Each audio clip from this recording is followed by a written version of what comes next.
열왕기상 22장 15절에서 28절입니다. 한 절씩 말씀을 교대로 봉독하겠습니다.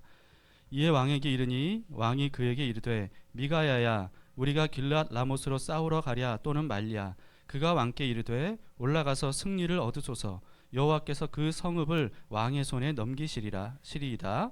왕이 그에게 이르되 내가 몇 번이나 내게 맹세하게 하여야 내가 여호와의 이름으로 진실한 것으로만 내게 말하겠느냐. 그가 이르되 내가 보니 온 이스라엘이 목자 없는 양같이 산에 흩어졌는데 여호와의 말씀이 이 무리에게 주인이 없으니 각각 평안히 자기의 집으로 돌아갈 것이니라 하셨나이다.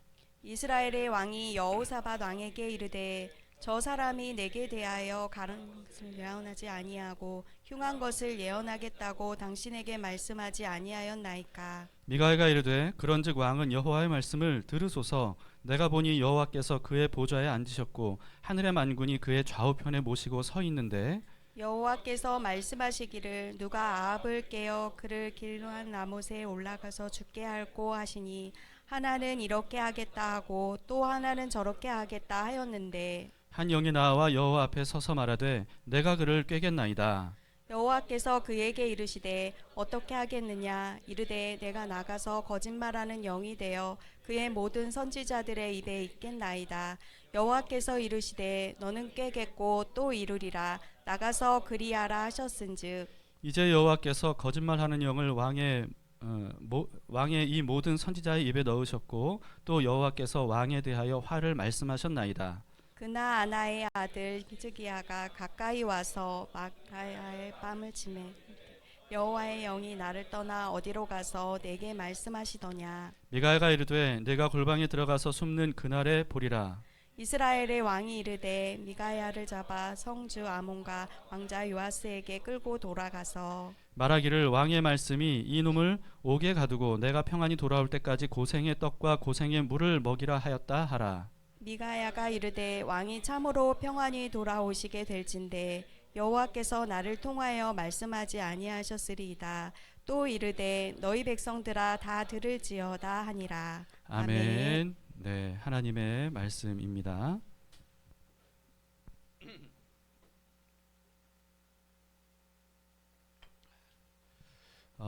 이 열왕기상에서 아합 이야기가 굉장히 길게 나옵니다. 그 정도로 이 아합 이야기가 상당히 중요해요. 그래서 열왕기상 16장 29절부터 시작된 이 아합의 이야기를 여러분이 기회가 있을 때가 아니라 여러분들이 시간을 내서 꼭 한번 쭉 한 번에 읽으시면 좋겠어요. 그러니까 전체를 쭉 한 번에. 왜냐하면 모든 이야기가 다 연결이 되어 있습니다. 그래서 이 아합 이야기를 통해서 하나님께서 우리에게 무엇을 말씀하시는지를 굉장히 많은 것들을 우리가 알 수가 있습니다.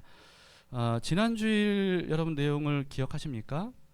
북이스라엘의 북쪽에 인접한 나라인 아람이라고 하는 그 나라가 그 베나닷 왕이 32명의 왕들과 연합을 해서 13만 대군을 이끌고 오잖아요. 그래서 이 사마리아 성을 완전히 포위를 했죠.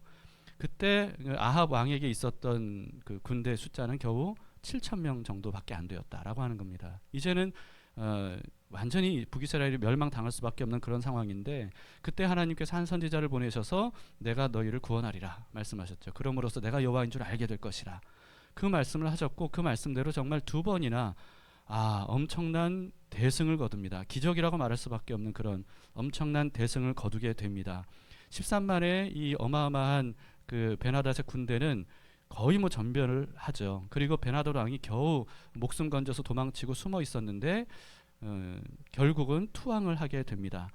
그런데 아합 왕이 이런 베나닷 왕을 사로잡아서 오히려 그 형제라고 불러요.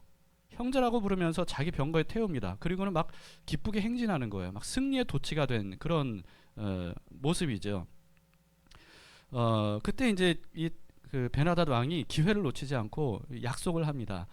저를 살려 돌려 보내주시면 그러면 이전에 그 아람 나라가 이스라엘에게 빼앗았던 성읍들을 다 돌려드리겠습니다. 그리고 이 수도인 아람의 수도인 다메섹에 아합을 칭송하는 거리를 만들겠습니다. 뭐 이렇게 말한단 말이죠.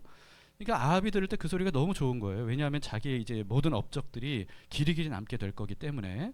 그래서 그러자고 하면서 기쁘게 조약을 맺고 베나닷을 풀어놔 줘 버립니다. 그러니까 이 전쟁을 이기게 하신 하나님에 대해서는 아합이 전혀 뭐 신경을 안 쓰는 거예요. 안중에 없는 거죠. 그리고는 모든 공을 자신이 다 독차지했습니다. 그래서 이제는 뭐 그 위기에서 자기가 이제 영웅이 돼버린 거죠. 국가적 영웅이 돼버린 거예요.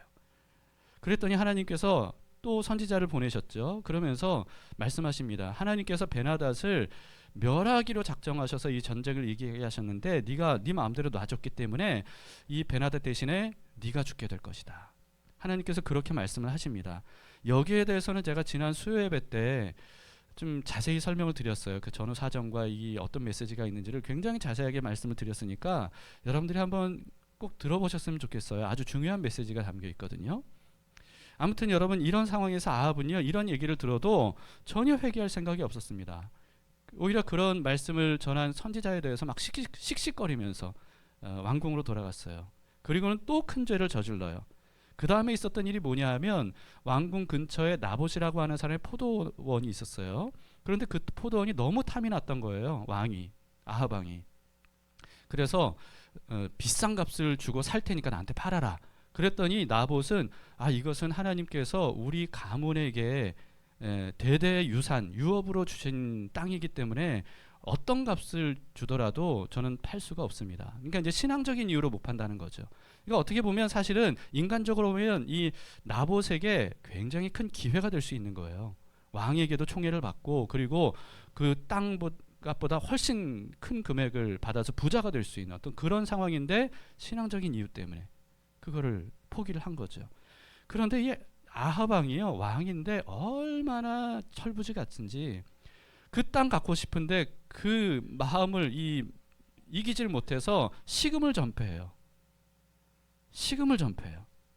그러니까 이 모습을 본 아내인 악녀 왕비, 최악의 왕비인 이세벨이 왜 그러냐고 물어보죠. 아합이 얘기를 하니까 뭐 거의 코웃음 치듯이 얘기를 합니다. 당신이 왕이신데 그것 때문에 그거 하나 못 뺏어서 이렇게 슬퍼하고 식음을 전폐하고 있습니까? 제가 뺏어 드리겠습니다. 그리고는 정말 교활하고 악랄한 방법을 써서 이 나봇이라고 하는 사람을 신성 모독 그리고 또 반역죄 누명을 씌워서 즉결 처형을 당하게 해버립니다. 그리고는 이 이세벨이 아합에게 말하죠. 이제 가서 나봇의 포도원을 차지하십시오. 그랬더니 아합이 아주 기쁘게 가서 그 포도원을 차지하는 거예요. 그러면서 그 포도원을 이제 갖게 됐다고 너무 기뻐하고 좋아하는 거죠. 그런 아합에게 하나님께서 엘리야를 보내셨습니다. 엘리야를 보내셔서 이 일로 인해서 아합과 이세벨이 정말 처참하게 하나님의 심판을 받아 죽게 될 것이라는 말씀을 전해요. 그 내용의 기록을 보면 정말 적나라하게 하나님께서 말씀하십니다. 뭐 이세벨의 피를 뭐 개가 핥아먹게 될 것이다. 뭐 이런 아주 적나라한 말씀을 하셔요. 이 말씀을 들은 아합이요, 이전과는 달리 조금 좀 두려웠나 봐요, 이 얘기가. 그래서 한동안 회개하는 듯한 모습을 보입니다. 그랬더니 또 하나님께서 그 모습을 보고 또 막 이렇게 좀 기뻐하셔요. 정말 하나님 마음은 정말 기뻐하셔요. 그러면서 아합의 가문을 멸망하기로 한 계획을 유예시켜 주십니다. 다음 세대까지. 그런 일이 있었어요. 그렇게 해서 세월이 아람과 전쟁 이후 3년 동안 전쟁 없이 지냈다가 이 아합이 전쟁을 계획합니다. 왜냐하면 베나닷 왕이 약속했잖아요. 풀어주면 빼앗았던 성읍들을 다 돌려드리겠습니다. 그런데 약속을 안 지킨 거예요. 그러니까 이 아합이 빼앗겼던 성읍들 중에서 아주 중요한 성읍이면서 도피성 중 하나, 이 도피성은 굉장히 중요하거든요. 이게 신앙적으로도 중요한 곳이고 그리고 또 아주 지리적으로도 중요한 곳이에요. 이 도피성 중에 하나인 길르앗 라못을 되찾기 위한 전쟁을 준비합니다. 그런데 그때 남유다 이전과는 달리 남유다와 굉장히 아주 친밀한 관계를 맺고 있는 평화로운 그런 시대였어요. 그러니까 남유다 왕이 여호사밧이라고 하는 선한 왕이었는데 여호사밧 왕은 하나님을 경외하는 왕이거든요. 그런데 이 여호사밧 왕이 치명적인 잘못이 뭐냐면 이 최악의 왕인 아합과 사돈 관계를 맺은 거예요. 그러니까 딸인 아달랴라고 하는 딸을 그 시집 보냈고 여호사밧이 며느리로 맞이하게 된 거죠. 여러분, 이 일 때문에 남유다와 이 다윗 왕조가 완전히 멸망당할 위기까지 가게 됩니다. 그러니까 거기에 대해서는 여러분들이 열왕기 하를 읽어보시면 그러면 아실 수가 있습니다. 어쨌든 여러분, 아합 당시에 이렇게 여호사밧 왕과 굉장히 가깝게 지냈는데요. 아합이 여호사밧에게 그 길랄 라못을 차지하는 땅, 그 전쟁 거기 함께 하자고 이렇게 이제 제안을 합니다. 그랬더니 여호사밧 왕이 그러고 싶은데 그러려면 먼저 하나님께 여쭤봅시다 이렇게 얘기해요. 그래서 아합이 자그마치 400명 정도나 되는 선지자들을 불러 모아요. 그리고는 길랄 라못에 가서 우리가 전쟁하면 하나님이 우리에게 그 땅을 주시겠느냐 이렇게 물어봐요. 그랬더니 이들이 예언을 하는데요. 정말 앞다퉈서 예언을 합니다. 하나님이 주실 겁니다. 나가 싸우시면 왕은 승리할 겁니다. 이렇게 앞다퉈서.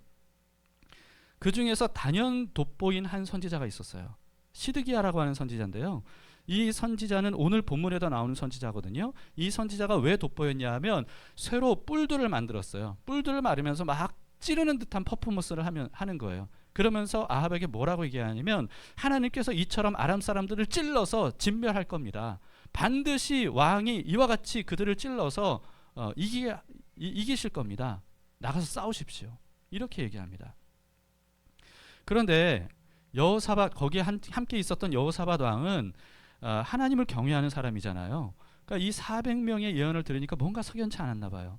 그래서 얘기합니다. 혹시 다른 선지자는 없습니까? 그랬더니 아합이 미가야라고 하는 선지자가 있는데 난 그 사람 싫습니다. 왜냐하면 길한 예언을 한 번도 하지 않고 늘 흉한 예언만 합니다. 그러니까 저는 듣지 않겠습니다. 이렇게 얘기해요. 근데 여호사밧은 그러지 말고 부르라고 부탁을 했고요. 그래서 어쩔 수 없이 아합이 신하를 시켜서 미가야를 불러오라고 보냅니다. 미가야를 부르러 간 신하는요, 미가야를 만났어요. 그리고는 미가야 선지자에게 신신당부를 해요. 뭐라고 당부하냐 하면 22장 13절에 보시면 미가야를 부르러 간 사신이 일러 이르되 선지자들의 말이 하나같이 왕에게 길하게 하니 청하건대 당신의 말도 그들 중 한 사람의 말처럼 길하게 하소서. 그러니까 아합과 여호사밧 왕 앞에서 예언하는 모든 선지자들이 이길 것이라고 예언을 하니까 당신도 초치지 말고 찬물 뿌리지 말고 좀 분위기 좋게 길한 예언을 해주세요. 이런 부탁을 하는 거죠. 신신당부를 합니다. 이것을 통해서 우리는 그 당시 아합 왕의 왕궁의 분위기가 어땠는지를 알 수가 있겠죠. 이 왕궁에 있는 모든 사람들이 진실이 뭐냐, 하나님의 말씀이 뭐냐, 여기에는 관심이 없었던 거예요. 오직 아합과 이세벨 이 두 사람의 비위를 맞추는 간신들만 이 왕궁에 가득했다는 것을 알 수가 있습니다. 미가야 선지자는 이 신하의 신신당부를 듣고 저는 하나님께서 하라고 하신 말씀만 전하겠습니다. 이렇게 얘기를 해요. 그리고는 이제 아합 왕으로 앞으로 갔습니다. 그 다음에 이어지는 내용이 바로 오늘 본문이에요. 오늘 본문. 자, 아합과 여호사밧 앞으로 불려간 미가야에게 아합이 똑같이 묻죠. 우리가 길랏 라못에 가서 전쟁하면 그럼 하나님이 이기게 해주시겠느냐 물어요. 그랬더니 미가야가 뜻밖의 대답을 합니다. 15절. 이에 왕에게 이르니 왕이 그에게 이르되 미가야야 우리가 길랄 라못으로 싸우러 가랴 또는 말랴. 그가 왕께 이르되 올라가서 승리를 얻으소서. 여호와께서 그 성읍을 왕의 손에 넘기시리이다. 이렇게 얘기해요. 자, 여러분, 하나님이 말하라고 하신 말씀만 전하겠다고 했잖아요, 미가야가. 근데 왜 이런 말을 했을까요?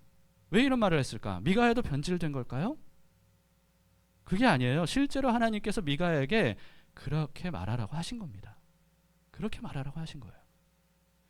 그런데 미가야가 어떤 선지자인지 이 아합은 잘 알았거든요. 그러니까 이런 말을 하는 미가야에게 호통을 칩니다. 16절을 보세요. 왕이 그에게 이르되 내가 몇 번이나 내게 맹세하게 하여야 네가 여호와의 말씀으로 진실한 것으로만 내게 말하겠느냐 이러면서 호통을 쳐요. 그랬더니 미가야가 하나님께서 하라고 하신 말씀은 뭐였어요? 그러니까 나가서 싸우십시오. 이거였단 말이죠. 그런데 그 숨겨진 하나님의 뜻이 뭔지를 말하기 시작합니다. 숨겨진 하나님의 뜻. 17절 보세요. 그가 이르되 내가 보니 온 이스라엘이 목자 없는 양같이 산에 흩어졌는데 여호와의 말씀이 이 무리에게 주인이 없으니 각각 평안히 자기의 집으로 돌아갈 것이니라 하셨나이다. 이게 무슨 뜻이냐면요, 이스라엘의 지도자가 누구예요? 왕인 아합이죠. 그런데 이스라엘이 목자 없는 양이 된다는 거예요. 이 무리에게 주인이 없어진다는 거예요. 무슨 뜻이에요? 아합이 죽게 될 것이다 라고 하는 거예요. 아합은 전쟁에서 죽게 될 것이지만 전쟁에 나갔던 이스라엘 백성들은 뿔뿔이 흩어졌다가 결국은 자기 집에 안전하게 돌아가게 될 것이다. 이런 말씀을 한 겁니다. 그러니까 이 말을 들은 아합이요, 내가 그럴 줄 알았다. 그런 식으로 이제 여호사밧에게 말하는 거예요. 거 보세요. 제가 미가야 선지자 이 사람은 길한 예언을 한 번도 하지 않고 나에게 늘 흉한 예언만 한다고 말하지 않았습니까? 이렇게 얘기해요. 그런데 미가야의 말은 끝나지 않았습니다. 계속해서 자신에게 하나님께서 보여주신 장면을 얘기를 해요. 어떤 장면을 봤냐 하면 마치 그때 아합과 여호사밧이 왕 위에 앉아 있고 모든 그 신하들이 도열해 있고 그리고 거기에 400명의 그 선지자들이 모여 있고 거기에서 전쟁에 대한 이야기를 나누는 것처럼 천상의 그와 같은 모습을 봤다는 거예요. 뭐냐면 하나님께서 높은 보좌에 앉아 계시고 그리고 천군 천사들이 도열해 있는 상황입니다. 그러면서 하나님께서 운을 띄우시는데 뭐라고 운을 띄우시냐면 누가 아합이 길랄 라못에 가서 죽게 하겠느냐, 이렇게 이제 운을 띄우셨다는 거예요. 그랬더니 천군 천사 중에 이 천사가 이런 얘기를 하고 저 천사가 저런 얘기를 하는데 그 중에 한 천사가 이런 말을 했다는 거예요. 자기가 거짓말하는 영이 되겠다는 겁니다. 그래서 아합의 선지자들에게 가서 그들이 거짓 예언을 하도록 자신이 꾀이겠다, 이렇게 의견을 얘기했고 하나님께서는 그 의견이 좋다 하시면서 승인을 해주셨다는 거예요. 그래서 아합이 모은 400명의 선지자들이 다 승리를 예언했지만 그것은 사실 거짓이다. 그 예언대로 하면 아합은 반드시 죽을 것이다. 이게 진실이다. 그게 하나님의 뜻이다. 이것을 미가야가 얘기를 한 거죠. 자, 여러분 먼저 좀 짚고 넘어가야 될 것은요, 미가야가 본 천상의 이 회의 장면, 이 천상의 회의 장면이 실제 천상의 모습일까요? 실제 천상의 모습이었을까요? 여러분, 우리가 성경을 읽을 때 주의해야 될 것은 뭐냐면요, 하나님께서 예를 들어 이제 환상을 보여주신다라고 했을 때 그 당시 그 문화에 맞게 눈높이에 맞춰서 보여주시는 것이라는 것을 우리가 알고 봐야 돼요. 그러니까 문자 그대로 글자 그대로 그때 선지자들이 본 그대로 지금도 천상에서 그런 식으로 하나님이 회의하신다, 여러분 그렇게 생각하시면 안 됩니다. 그건 오해예요. 그 당시에 사람들이 이해하기 쉽고 잘 한 번에 알아들을 수 있는 쉬운 방식으로 하나님이 보여주신 거예요. 예를 들면 요한계시록에 환상들이 굉장히 많잖아요. 환상들이 굉장히 많죠. 그 중에 하나님께서 7인으로 봉인된 두루마리를 사도 요한에게 보여주셨단 말입니다. 그거는요, 그 당시에 사람들에게 익숙한 책의 모습이었어요. 만약에 사도 요한이 21세기 현대인이다. 근데 하나님이 현대의 사도 요한에게 환상을 보여주신다. 그래도 하나님께서 두루마리로 보여주실까요? 아닐 겁니다. 아닐 거예요. 아마 누구도 풀 수 없는 암호가 걸린 노트북이나 태블릿의 환상을 보여주시지 않을까 싶어요. 무슨 의미인지 아시겠죠? 자, 여러분, 그렇기 때문에 성경에 이와 같이 예를 들어 하나님께서 그 당시 사람들이 이해할 만한 어떤 모습으로 환상을 보여주셨다라고 했을 때 그것을 지금도 그런 식으로 하나님이 하늘에서 일하신다, 이렇게 그런 모습일 것이다 생각하시면 안 되고요. 그러니까 그것을 현대 우리에게 어떻게 적용하고 이해해야 될지 그것을 치환시켜서 여러분들이 묵상을 할 수 있어야 됩니다. 자, 욥기 1장도 마찬가지예요. 욥기 1장에도 욥이 고난 받기 위해 하나님이 천상에서 회의하는 듯한 그런 모습들이 있잖아요. 심지어 사탄과 함께 회의까지 하는, 사탄의 말에 대해서 하나님이 그렇게 하라 이렇게 하는, 그것도 여러분들이 그런 식으로 문자 그대로 보여준 묘사된 그대로 천상에서 하나님이 그렇게 회의했을 것이다 라고 생각하시면 이건 좀 곤란합니다. 그런 식이 아니고요, 거기서 말하고자 하는 것은 하나님이 모든 주관자시라는 거예요. 아무튼 그런 건데요, 어쨌든 미가야의 이 말을 듣고 있었던 사람들 중에 돋보이고 싶었던 사람이 누구였어요? 거기에 있는 사람들 중에 시드기야라고 하는 선지자죠. 이 시드기야라고 하는 선지자가 또 나서요. 또 나서서는 미가에게 척척 가서 어떻게 하냐면 미가의 뺨을 쫙 때리는 거예요. 24절을 보세요. 그나아나의 아들 시드기야가 가까이 와서 미가의 뺨을 치며 이르되 여호와의 영이 나를 떠나 어디로 가서 네게 말씀하시더냐? 네가 가짜다. 여호와의 영은 나와 함께 하신다. 이런 얘기죠. 시드기야가 자신의 예언을 거짓이라고 말하는 것이 화가 나서 미가의 뺨을 때린 것이겠죠. 그런데 그것만은 아닐 겁니다. 그것만은 아닐 거예요. 왜 시드기야가 거기 왕 두 사람이 있는데 척척 나가서 뺨을 때렸겠어요? 왜냐하면 아합이 그렇게 하면 좋아할 것이라고 생각해서 그랬을 겁니다. 이 얘기를 들은 아합 왕이 막 울그락불그락하는 어떤 그런 표정을 짓는 것을 보고 시드기야가 때는 이때다 하면서 아합 왕의 마음을 시원하게 하기 위해서 대신 미가의 뺨을 때린 게 아닐까, 좀 그런 생각이 들어요. 그랬더니 미가야가 시드기야에게 말합니다. 뺨을 딱 맞은 미가야가 말하는 거예요. 25절. 미가야가 이르되 네가 골방에 들어가서 숨는 그날에 보리라. 골방에 시드기야가 들어가서 숨는 그날이 언제겠어요? 아합이 전쟁에서 죽는 그날. 아합에서 전쟁에서 죽는 그날. 왜냐하면 시드기야가 나가서 싸우면 이길 겁니다. 그렇게 예언해서 나가서 싸웠는데 왕이 죽었단 말이에요. 그러면 시드기야는 어떻게 하겠어요? 처벌을 받겠죠. 숨을 수밖에 없는 거예요. 그날에 네가 너의 예언은 거짓이고 나의 예언이 하나님의 말씀이라는 것을 알게 될 것이다. 이렇게 얘기한 거예요. 아합은 더 이상 이 미가야의 말을 견딜 수가 없었나 봐요. 그래서 이제 명령을 합니다. 미가야를 끌고 가서 감옥에 가두어라. 그리고 내가 전쟁에서 이기고 돌아올 때까지 쓴맛을 보여줘라. 이렇게 얘기를 해요. 그런데 미가야가 질질 끌려가면서도 끝까지 이렇게 말해요. 28절에 미가야가 이르되 왕이 참으로 평안히 돌아오시게 될진데 여호와께서 나를 통하여 말씀하지 아니하셨으리이다. 또 이르되 너희 백성들아 다 들을지어다 하니라.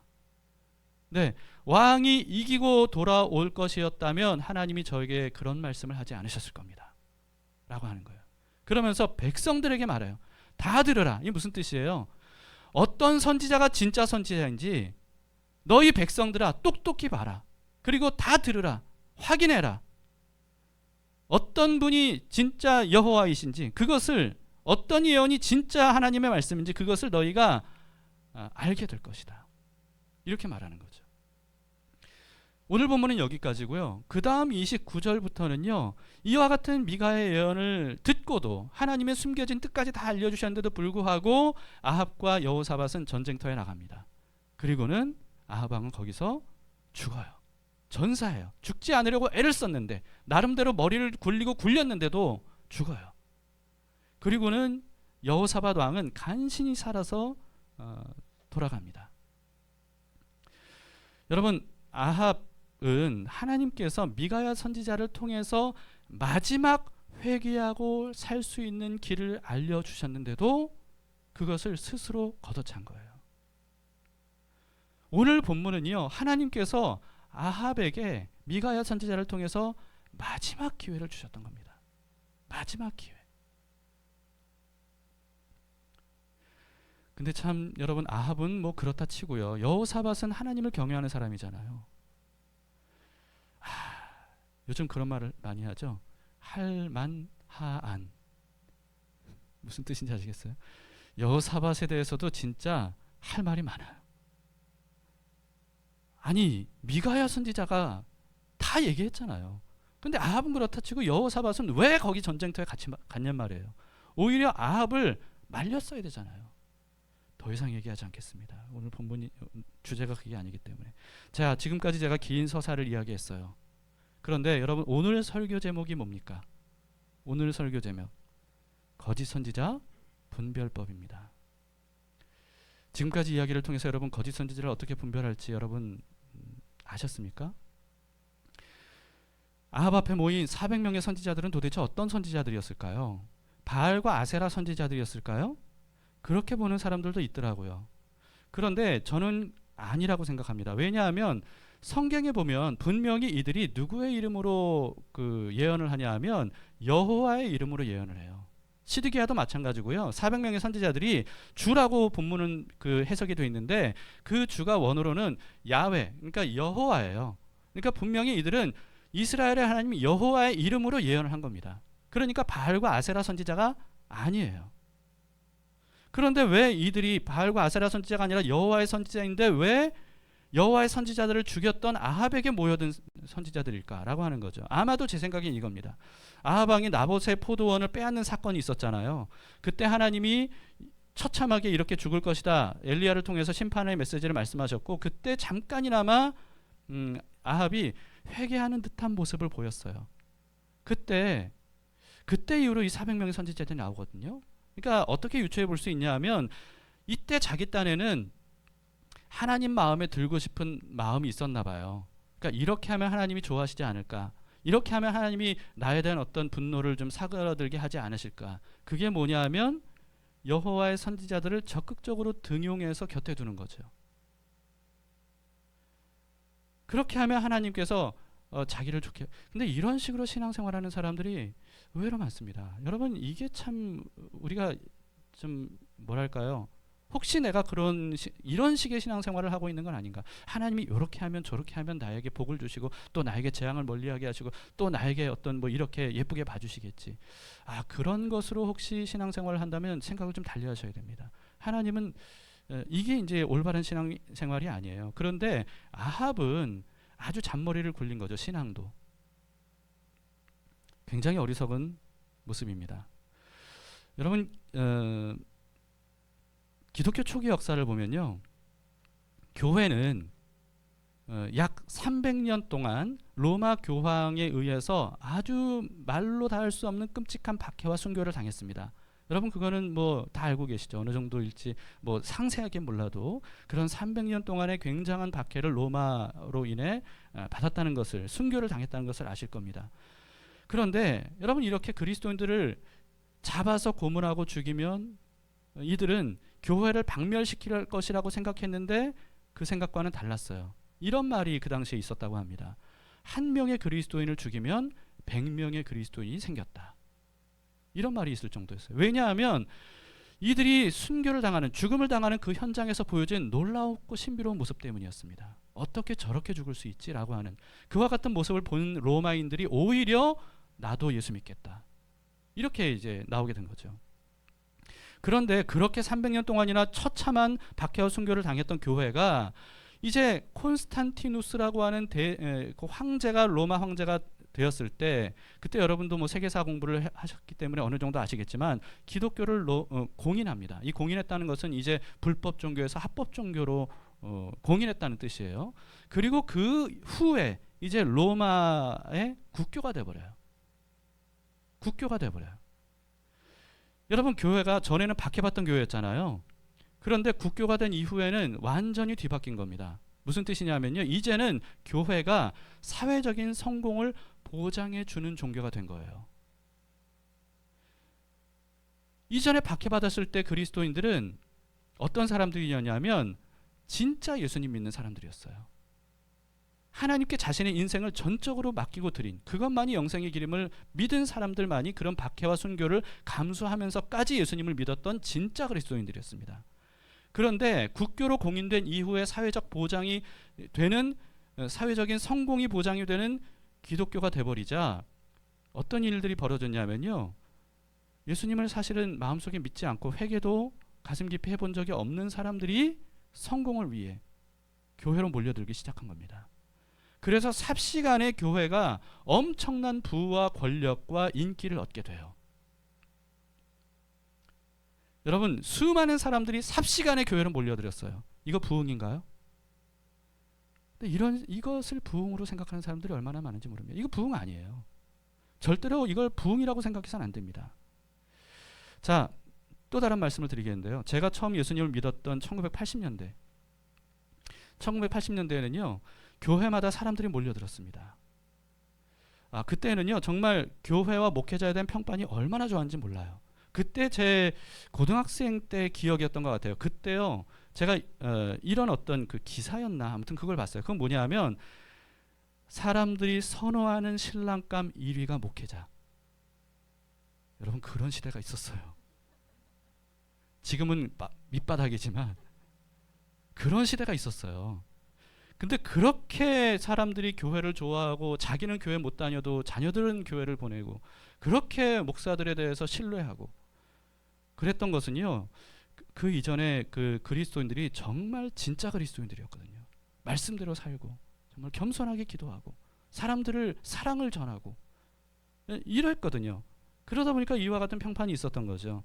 그런데 시대가 이렇게 되면서 목사가 되면 그래서 교회를 개척하면 사람들이 몰려드는 시대니까 그러니까 부와 명예가 보장되는 것처럼 여겨진 거예요.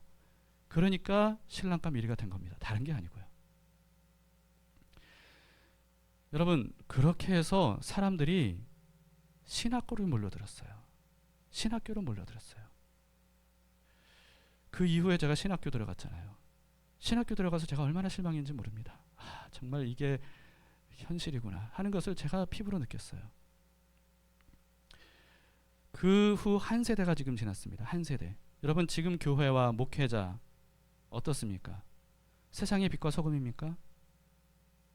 세상의 애물단지가 되어버렸죠. 우리는 그 이유를 파악할 수 있어야 됩니다. 파악해야 돼요. 여러분 이세벨이 이전에 선지자들을 모두 죽일 때 그때는요 오바댜가 목숨 걸고 숨겨준 100명의 선지자들이 있었어요. 그런데 아합이 여호와의 선지자들을 등용하니까 몇 명이 모였어요? 400명이 모였어요. 도대체 그 400명은 어디서 나온 사람들이에요? 여호와의 선지자를 다 죽일 때 100명 정도가 겨우 살아남았단 말이에요. 그런데 어디서 400명이 모였냔 말이죠. 왜냐하면 성공과 부가 보장되니까 사람들이 나도 선지자 한 거예요. 나도 선지자. 이들의 목적은 하나님의 말씀을 있는 그대로 전하는 게 아닙니다. 이들의 목적은 뭐냐 하면 아합의 눈에 드는 게 목적이었어요. 아합의 눈에 드는 거. 그래야 자기의 성공이 보장이 되니까. 그래서 시드기야는 퍼포먼스까지 준비를 한 거예요. 돋보이려고. 아합의 눈에 들려고. 그리고 아합이 눈에 가시처럼 여겼던 미가야 선지자를 그냥 뺨을 후려친 거죠.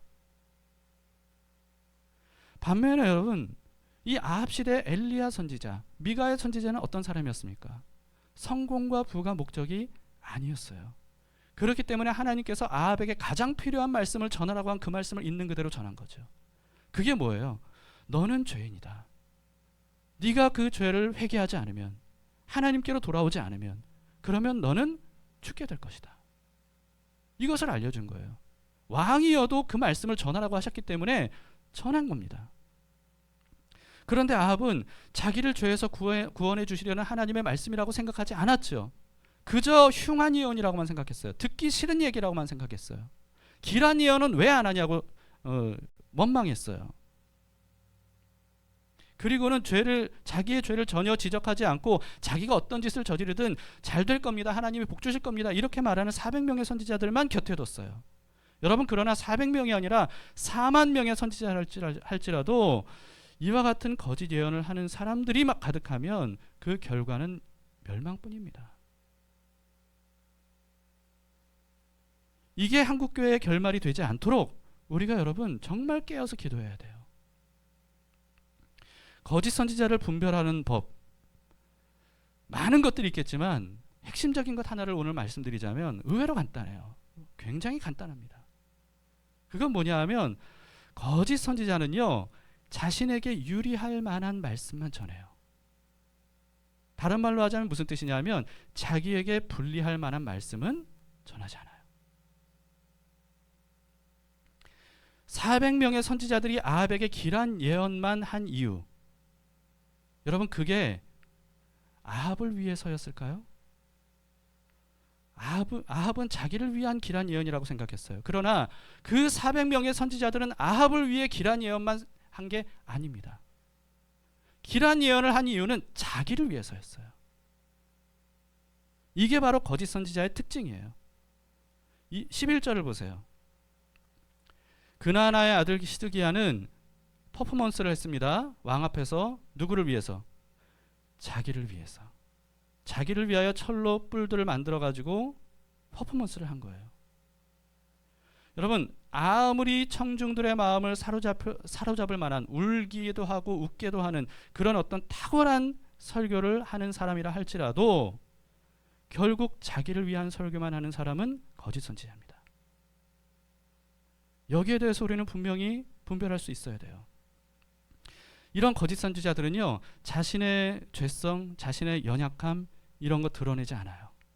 오히려 자신이 얼마나 탁월한 사람인지, 얼마나 영적인 사람인지, 얼마나 하나님이 자신을 특별한 존재로 삼으셨는지, 자신의 은사가 얼마나 탁월한지 이런 것들을 드러내요. 자신이야말로 하나님께 특별한 총애를 받은 사람과 하나님 사이에 있는 어떤 존재인 것처럼 그렇게 사람들에게 어필해요.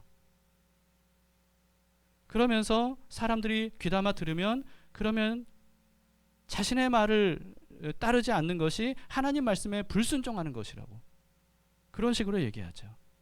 그리고 자신이 교회인 것처럼 사람들에게 말해요. 자기를 잘 섬겨야 복을 받는다. 이런 식으로 말하죠. 이 모든 말들의 특징이 뭐냐 하면 그런 말을 하는 자신에게 모두가 다 유리한 내용들이라는 거예요. 성도들을 위한 말씀이 아니에요. 교회를 위한 말씀이 아니에요. 하나님을 위한 말씀이 아니에요. 그 모든 말씀이 결국은 다 자기 자신에게 유리하게 하는 그런 내용이라는 거죠. 반면에 진짜 선지자는요, 불이익 당할 것을 감수합니다. 엘리야도 그렇고 미가야도 그랬습니다. 여러분, 그렇다고 해서 오해하지 마세요. 진짜 선지자가 늘 하나님 말씀을 전하면 불이익 당한다 그런 뜻은 아니에요. 예를 들어 다윗 시대에 나단 선지자는 그런 불이익을 당하지 않았습니다. 그러나 한번 생각해 보세요. 여러분, 다윗이 만약에 다윗이 나단 선지자의 이 말을 받아들였기에 망정이지, 하나님을 경외하는 마음으로 다윗이 받아들였기에 망정이지, 사실 나단 선지자가 다윗에게 한 말은 다른 왕들이었다면 죽을 수도 있는 말이었단 말이죠. 그러니까 그걸 감수하고 전하는 선지자, 그게 바로 진짜 선지자라는 거예요. 그래서 여러분, 진짜 선지자도요, 기란 예언을 할 때도 많아요. 성경에 보면 기란 예언을 할 때도 많습니다. 언제냐면 정말 이스라엘이 하나님 편에 섰을 때, 하나님을 의지할 때, 그때는 하나님께서 너희가 하나님의 구원을 보라 이런 식으로 하면서 하나님께서 기란 예언들을 많이 하셨어요. 핵심은 뭐냐 하면 기란 예언을 하느냐 흉한 예언을 하느냐가 아니에요. 그러면 듣기 싫은 말을 하는 사람은 다 진짜 선지자냐? 그런 뜻이 아니에요. 기란 예언이든 흉한 예언이든 결국 진짜 선지자는요, 때로는 자신의 불이익을 감수하면서까지 전한다는 거죠. 자신에게 불리할 만한 말씀이다 할지라도 그것을 전한다는 거예요. 이것 때문에 자신에게 어떤 그 손해가 일어난다 할지라도 전하는 사람, 이런 사람이 진짜 선지자라고 하는 거죠. 진짜 선지자는 자신에게 이익이 되느냐 불이익이 되느냐 거기에 좌우되지 않습니다. 가짜 선지자는 거기에 좌우되는 사람이에요. 사람들이 왜 가짜 선지자에 대해서 잘 분별을 못하냐 하면 유리한 말씀만 전해도, 자기에게 유리한 말씀만 전해도 어쨌든 성경으로 전하는 거거든요. 근데 가짜 선지자는요, 성경 중에서도 자기에게 불리할 만한 본문은 전하지 않는다는 거예요. 그리고 자기에게 불리할 만한 어떤 내용이더라도 그 구절에는 집중하지 않아요. 그리고 그런 구절들을 혹시 전해야 된다고 하면 그 말씀을, 그 뜻을 왜곡시켜요. 자기에게 유익하도록, 유리하도록. 그렇기 때문에 진짜인지 가짜인지를 분별하려면 길한 말씀, 흉한 말씀 이게 아니고요, 자신에게 불리할 만한 말씀도 함께 전하는 사람이냐, 이걸 봐야 되는 거예요. 때로는 자신이 얼마나 자신도 동일한 죄성을 가진 죄인이라는 것을 드러내고, 그리고 자신에게 어떤 연약함이 있는지까지도 성도들 앞에서 공개 고백하는 이와 같은 사람들이 진짜 선지자다라고 하는 겁니다. 왜냐하면 자신의 유익이 아니라 하나님의 영광을 앞세우기 때문입니다. 만약에 거짓 선지자의 가르침 아래 있다고 분별이 되거든, 여러분 빠져나와야 됩니다. 어떤 일이 있어도 빠져나와야 됩니다. 온라인 이 설교를 듣고 계신 분들 중에서 혹시 거짓 선지자의 가르침 아래 있다고 생각된다면 빠져나와야 돼요. 그게 살 길입니다. 시드기야 같은 사람에게 미혹돼서는 안 돼요. 저 사람 너무나도 막 나를 웃겼다 하고 감동을 주기도 하고 막 거기에 미혹돼서는 안 돼요. 거짓 선지자들의 특징 중에 하나가 또 뭐냐 하면 저주와 협박을 해요. 저주와 협박. 나를 떠나면 너는 죽을 것이고 뭐 너는 구원받지 못하고 너는 이렇게 될 것이고 나에게 내 말대로 하지 않으면 너는 이런 화를 당하게 될 것이다. 이런 저주와 협박을 해요. 여러분 그거 두려워할 필요가 없습니다. 두려워할 필요가 없어요. 어차피 다 거짓말이에요. 무슨 뜻이냐? 효력이 없단 말이에요. 효력이 없어요. 두려워할 필요가 없습니다. 오늘날 거짓 선지자에게 사로잡혀 있는 사람들이 너무 많아요. 교회 안에. 유튜브에도 너무 많아요. 여러분 유튜브 말씀 들을 때도 잘 분별해서 들으셔야 됩니다. 이단 사이비만 말하는 게 아니에요. 일반 교회에도 거짓 선지자들이 너무 많습니다. 이걸 분별할 줄 알아야 돼요. 그리고 무엇보다도 우리가 잊지 말아야 되는 것은요, 이와 같은 거짓 선지자가 내 안에 늘 있다는 거예요. 내 안에. 내 속에서 늘 너에게 유익한 건 이거야. 너는 이렇게 해야 너에게 좋은 거야. 라고 하는 메시지가 우리 안에 늘 거짓 선지자가 말해요. 이것에 여러분들이 분별해야 됩니다. 그래서 내 안에 떠오르는 모든 생각들을 거를 수 있어야 돼요. 내 안에 떠오르는 생각이니까 다 괜찮은 생각이라고 생각해서는 안 됩니다. 내 안에 떠오르는 생각은 나의 생각, 사탄이 주는 생각, 하나님이 주시는 생각, 이 세 가지가 있다고 말씀드렸어요. 반드시 분별해야 돼요. 분별하지 않으면 나도 모르는 사이에 내 안에 거짓 예언에 우리는 미혹을 당하게 되는 겁니다. 그래서 우리는 진짜 예언, 진짜 선지자가 누군지 이것을 분명히 기억할 수 있어야 돼요. 우리 안에 때로는 어떻게 속삭이냐면요, 이렇게 해야 너에게 유익이 돼. 여러분 그런 식으로 우리가 나에게 유익이 된다고 선택한 그것이 오히려 우리를 불행하게 하고 우리를 망하게 하는 일들이 얼마나 많은지 모릅니다. 진짜 하나님의 말씀인지 그것을 우리는 분별해야 돼요.